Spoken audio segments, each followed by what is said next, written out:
পুনরাবৃত্তি হলো না ১.৫ বছর আগের তিক্ত স্মৃতির। অ্যাডিলেডের সেই ম্যাচে রোহিতের ভারতকে ১০ উইকেটে গুঁড়িয়ে দিয়ে ফাইনালে উঠেছিল ইংরেজরা। সেই দলের ৮ জন ক্রিকেটার এই ম্যাচেও ছিলেন প্রথম একাদশে, কিন্তু এবার আর ফলাফল বদলাতে পারলেন না তারা। সেই ম্যাচের নায়ক জস বাটলার এদিন খলনায়ক হলেন। টসে জিতে আগে বল করার সিদ্ধান্ত বুমেরাং হয়ে গেল। আগে ব্যাট করে ভারত তুলল ১৭১, জবাবে ইংল্যান্ড থেমে গেল ১০৩ রানে। ভারত জিতল ৬৮ রানে। বৃষ্টির কারণে দীর্ঘ সময় উইকেট ঢেকে থাকার কারণে পিচ কেমন আচরণ করবে সেটা কেউই বুঝে উঠতে পারছিলেন না। তবে নিশ্চিতভাবেই প্রথমে ব্যাট করা দলের সমস্যা বেশি হতো।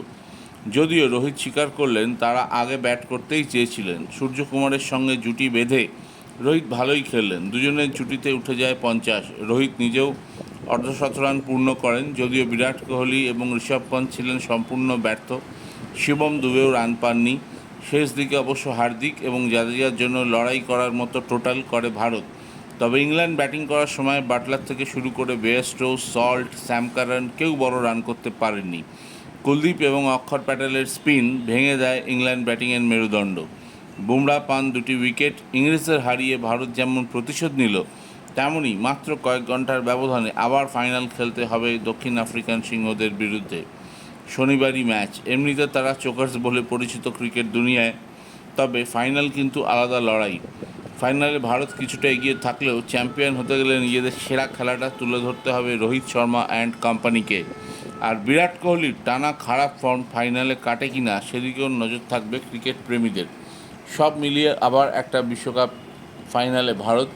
দীর্ঘ ১৩ বছরের অপেক্ষা আইসিসি ট্রফি জেতার ক্ষেত্রে। আসমুদ্র, হিমাচল, কাশ্মীর থেকে কন্যাকুমারী সকলেই অপেক্ষা করছেন। ম্যাচ শেষে কিছুটা ইমোশনাল হয়ে গেলেন রোহিত শর্মা, তাকে চোখ মুছতে দেখা গেল। কিন্তু কাপ না জিতলে সবই বৃথা। এখন দেখা যাক ফাইনালে যেমন উঠেছে ভারত, শেষ পর্যন্ত চ্যাম্পিয়ন হয়ে কাপ নিয়ে তারা দেশে ফিরতে পারে কিনা। আশা করি এই ইনফরমেশনটি আপনাদের সবারই ভালো লেগেছে। ভালো লাগলে অবশ্যই আমার চ্যানেলকে বেশি করে লাইক অ্যান্ড সাবস্ক্রাইব করুন। ভালো থাকবেন সকলে।